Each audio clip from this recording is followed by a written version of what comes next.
Washington Journal continues. Robert Fuller is the author of All Rise, Somebodies, Nobodies, and the Politics of Dignity. Welcome to the program. Thank you, Rob. What exactly is the politics of dignity?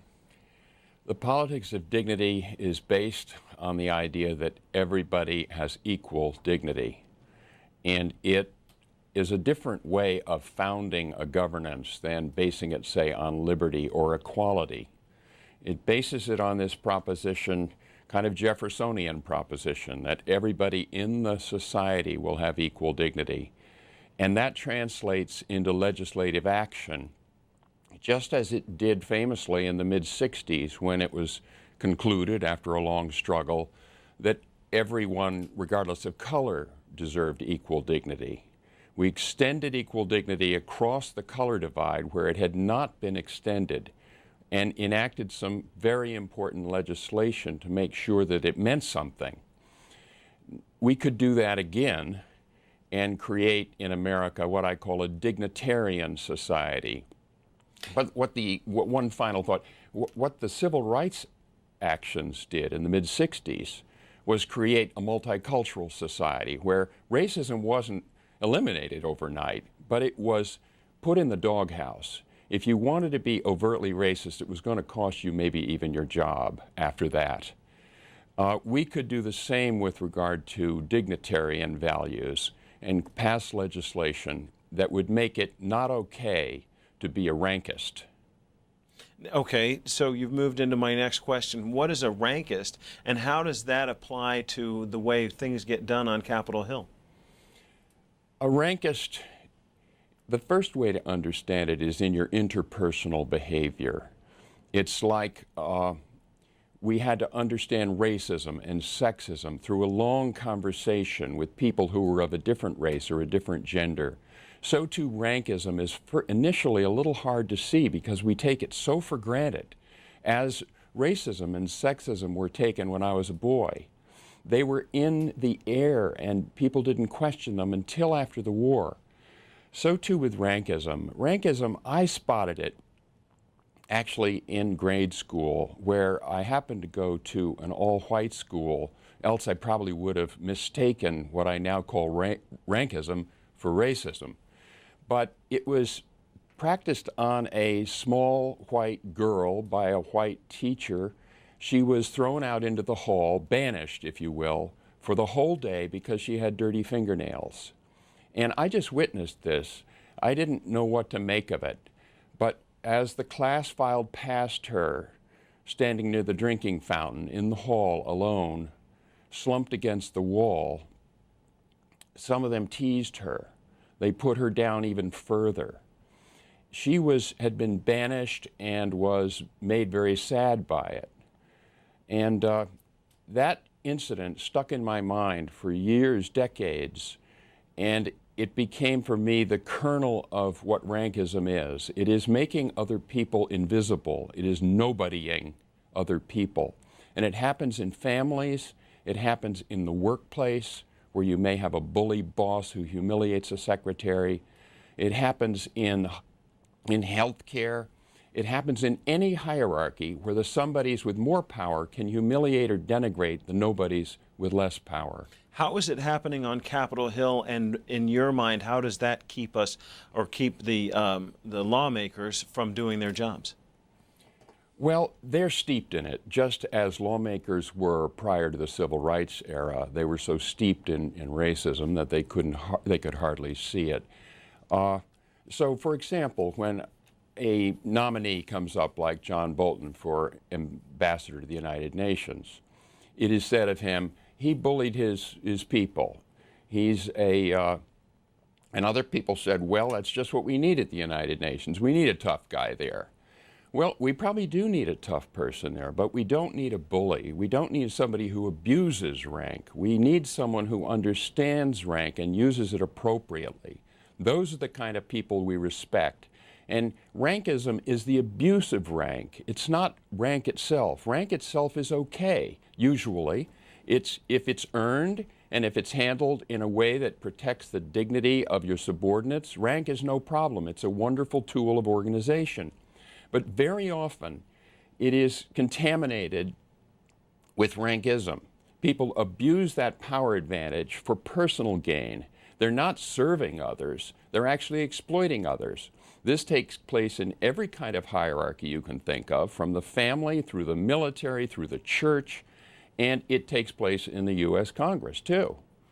Bob Fuller is our guest for about the next 20 minutes, and his book, All Rise, Somebodies, Nobodies, and the Politics of Dignity is what we're talking about. And the number's there on the screen if you want to get involved in the conversation. 202-737-0001 for Republicans, 202-737-0002 for Democrats, and for Independents, 202-628-0205. Can you give me a specific example of rankism in Congress? And you had mentioned earlier that it's a difference between having rank and abusing rank. Yes, that's the key. It's not as if different races were a problem. It was that one race abused another race. That was the problem. Same with the genders, and the same with rank.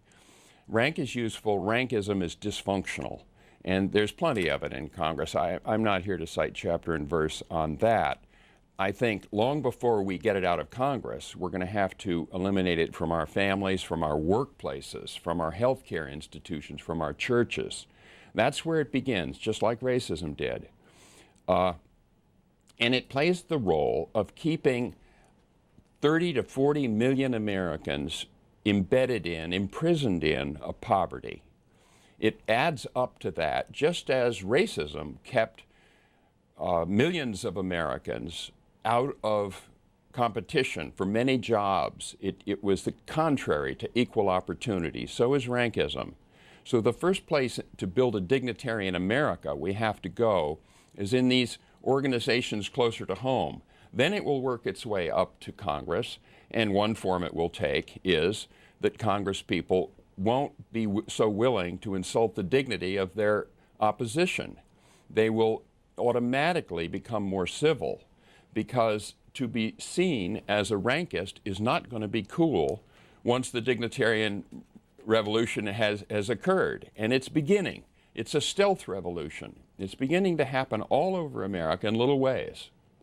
We're talking with Robert Fuller, and our first call comes from Bryan, Ohio. Good morning and welcome to the Washington Journal. Good morning. Thank you for C-SPAN. I would like to ask, when is it going to stop that people are not to say what they think anymore? I understand it's rude. I am not rude, but I give other people the right. They can be rude if they want to. That question can be taken up in the context of political correctness, which a lot of people feel is an awkward imposition on their free speech. And it does constrain the free speech who were raised, say, as racists or sexists or rankists or homophobic. But that's not a bad thing. That creates a greater space of dignity for people of color and women and people with disabilities. And it also does something much more important. It trains your children differently. So when the parents don't indulge themselves in using the N-word, the kids don't pick it up. Maybe the parents are censoring their own language because maybe their parents did use the N-word openly. But when the children don't hear it, they don't pick it up. And so political correctness has its biggest impact as you go from generation to generation. Next up is Fuller, California, on our line for Democrats. Good morning. Good morning. My name is Christopher McCowan, and I am trying to run for President of the United States in 2008 at age 18. And well, Christopher, before you go too far, I think at age 18 that constitutionally you're not eligible to be president. Oh, yes, I know that. I got 100% on the Constitution test in 8th grade. But on the television show Commander-in-Chief, I understand that they took it off because it was about a woman being president, and that it was pushing the chance of there being a woman president in 2008. Well, there was a 50-50 chance that there was going to be a woman president before the television show was even on, and there still is. And I think that doesn't make any sense at all. Let me ask you this. In a dignitarian society, does it make it more likely that we will elect a woman president or a president of color? Sure it does, because those other familiar isms would have faded more into obscurity by then. And we would be looking at people almost with X-ray vision, barely noticing skin differences and gender differences. We'd be looking for competence. Next up is Baltimore, Maryland. You're on with author Robert Fuller. Good morning. Good morning. I love C-SPAN, and today has to be the most rewarding day to see a young man like Mr. Fuller come forth and with the proper word, rankism, that would go with respect, responsibility, and restraint of what is happening in America. This freedom of speech and all of these things that people use with authority without respect. Why do we have freedom of speech if it don't have respect to it? Rankism. This young man, when he was in school, saw the unfair cruelty of humanity used by authority because a young girl came from a home that didn't teach her to have good hygiene. Mr. Fuller, you are more important than any candidate that's ever going to run, because we elect money. We don't elect men. And you're the first man I have seen on C-SPAN in a long, long time. Thanks for your call, ma'am. Sir? Well, thank you for that. We have an awfully long way to go right now. We're at the stage in combating rankism that we were at perhaps just after the war in combating racism and into the 60s in combating sexism. People barely know what it is, and it's not on the tip of people's tongues. And my job is to make it a household word and to make the concept of a dignitarian society look remotely possible. We're not going to jump to it overnight. It's going to be a struggle of decades, just as dealing with coping with getting a start on racism and sexism have proven to be. But having a word is so important. If you look at the Martin Luther King-led revolution, it really didn't take off and get traction until he could say not only what he was for, equal justice, but also what he was against, racism. The same happened with the women's movement. Until they had the word sexism, which came late in the movement, it was consciousness raising. It was people talking about how their husbands and brothers and fathers indignified them, women, unconsciously. Once they had the word sexism, and it kind of rhymed with racism, as does rankism, it became possible to get those perpetrators to take a look at themselves. And I know many examples, because I'm going all over the country now, talking in dozens of states about this, where people have cautiously at first, but then with assurance, talked about rankism to their bosses who were bullying them. And in doing so, gotten their bosses to take a closer look at their own behavior. So it starts there in the workplace. It starts with your doctor. It starts with your minister or your preacher or your rabbi. And then it moves all the way up into national politics. And I am thinking that some presidential candidate, you see, this is nonpartisan. A dignitarian society could be led and advocated by a Republican or a Democrat. Both parties believe in dignity. At least if they don't, they sure keep it to themselves, because it's not a winning ticket. You do not want to come out in favor of indignity. But if you come out in favor of dignity, then you have to ask, what does everyone require to experience equal dignity in America in 2006? In your book, you write, the coinage rankism is related to the colloquialisms pulling rank and ranking on someone, both of which bear witness to the signal importance of rank in human interactions. It's also worth noting that as an adjective, rank means foul, fetid, or smelly, and the verb to rankle means to cause resentment or bitterness. Our next call comes from Toledo, Ohio, on our line for Independence. Good morning. Hi, good morning. Thanks for having me on, sir. My question is that Mr. Fuller made a comment about John Bolton, and I wanted to know why is that, even though they made those statements about him and had hearings in regards of him kicking up, kicking down, and still he was able to propel himself as a UN ambassador. It kind of perplexes me that President Bush would do such a thing, knowing that all these things that were brought up about him, even among the Republican ranks. Well, for a long time, it was thought to be a qualification for certain jobs to be racist and sexist, and it is still thought to be a qualification to be tough and even brutal and even impolite and to treat people with indignity on occasion. I think we've changed the way people are viewed who are overtly racist and sexist, and we will also change the way people are viewed who are overtly rankist.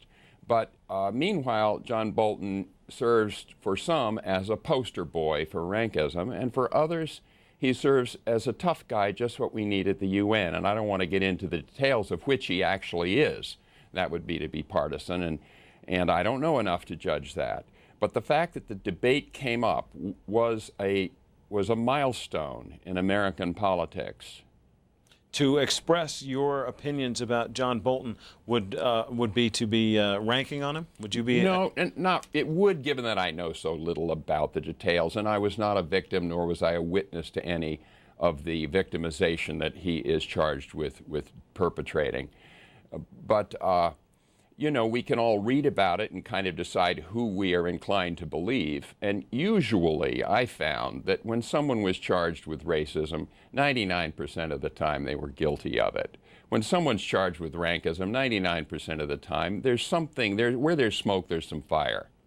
Our next call comes from Analaska, Wisconsin. Good morning.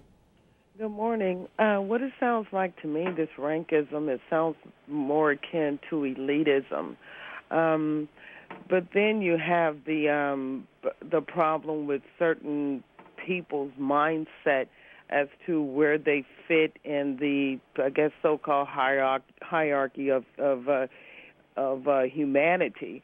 Because I see that there are some black people that charge white people with being white supremacists, not even realizing that if they believe that there is a thing as white supremacy, that they possibly also believe in black inferiority, and so therefore they give people permission to be supreme over them. So if there's that type of mentality that there are some people who are just naturally supposed to be have this type of rank over them, or just the attitude of elitist of the people that allow someone to behave in those ways. I guess what I'm saying is there are people who allow that or think that it's perfectly okay, or believe that there are different types of hierarchies. So how do you deal with that?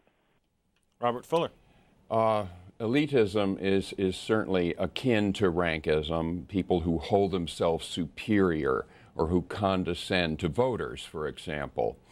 And one of the divides in America today, which is often expressed in this red state, blue state language, is that the red state people, to some degree, feel that blue staters are condescending to them, are elite, and they feel their dignity is affronted by that. And politicians who wish to pull votes from both red and blue states had better suppress or eliminate their elitism, because it's complete turnoff to voters, and it's contrary to the whole idea of a dignitarian society in which everyone is treated with dignity regardless of political affiliation or anything else.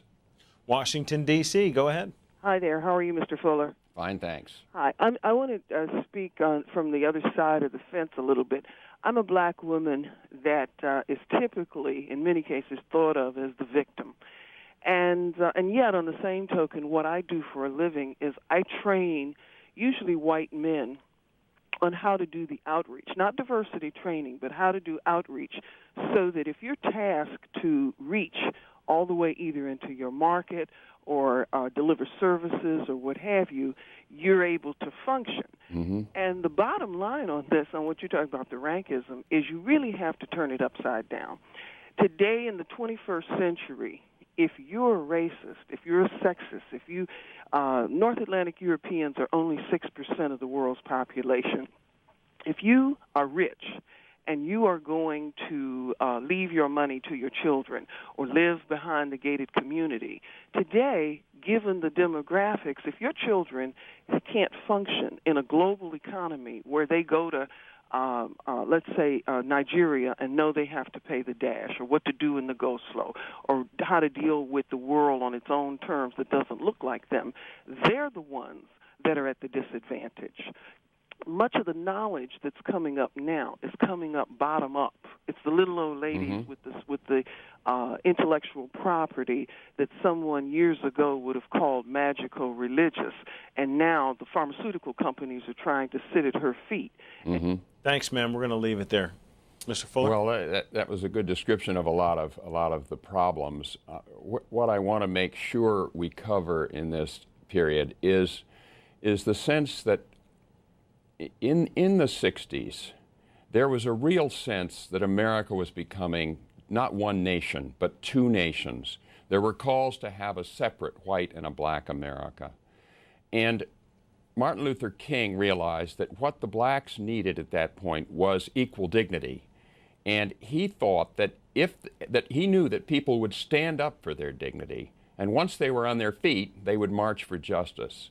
He saved America from bifurcation, from becoming two countries. It had been saved earlier by Abe Lincoln over the same issue.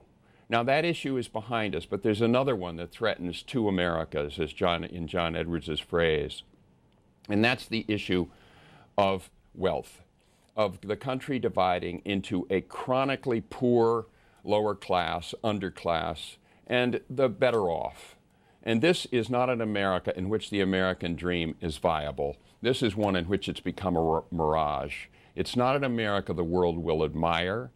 And the thing we could do that would make us the safest would be to restore one America, to exercise and exemplify leadership in building a dignitarian society where there would not be a permanent underclass.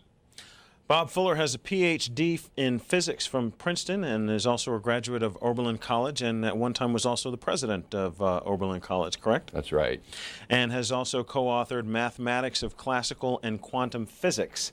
Tell us about some of the major political figures that you've talked to about the politics of dignity, and what's been their reaction?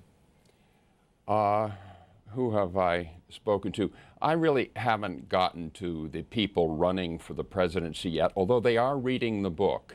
I know that for sure because close friends and their staffers have gotten the book to almost all the names who are now considering a run for the presidency. Do you think, based on your book, we'll see a kinder, gentler presidential campaign? No, not yet. It won't come that quickly. The old tricks still seem to work, the old denigration of candidates. But the public is wising up, and the public is going to be looking increasingly to questions of not just dignity for themselves, but dignity for everybody, because therein lies our collective security. And so I think that within 6 years, this kind of rhetoric will begin working its way into presidential campaigns. Maybe I'll be pleasantly surprised and it will happen sooner, but you can't count on it. Pigeon Forge, Tennessee, you're talking with Bob Fuller, author of All Rise, Somebody's Nobodies, and the Politics of Dignity. Good morning. Good morning, Mr. Fuller. Calvin Grant calling from Pigeon Forge, Tennessee. You made a comment, and some of the other ones here, about the two nations, how Martin Luther King and how Abraham Lincoln. But I think right now, in this, what's happening in this country now, we are probably as divided as we've ever been because of the, what I would say, the elitist politics of things. And I used to wonder, sir, you know, how people as smart as the Germans would let somebody like Hitler take over. and I can see where it happens now.